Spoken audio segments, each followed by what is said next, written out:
Ever pondered how to check if Cuda is available on your system? If you're a Python programmer, you might have come across this line of code. Device =sign torch.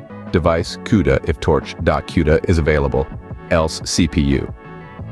This line of code is a concise and efficient way to determine if your system can run Cuda, a parallel computing platform and application programming interface model created by Nvidia. Let's break it down. The device variable is being assigned a value here. The value will be either Cuda or CPU, depending on the result of the condition that follows. Torch device is a PyTorch function.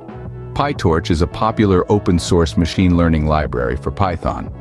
The torch device function in particular is used to specify the device where a tensor is to be allocated.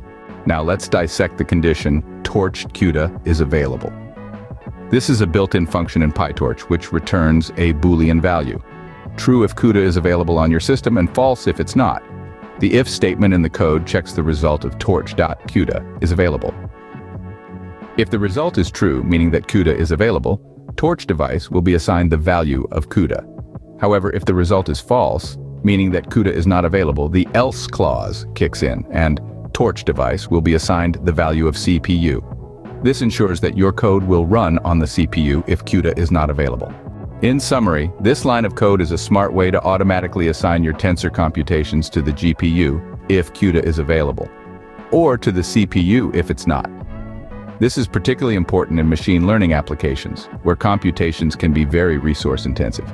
The ability to seamlessly switch between CPU and GPU can greatly improve the efficiency and speed of your code.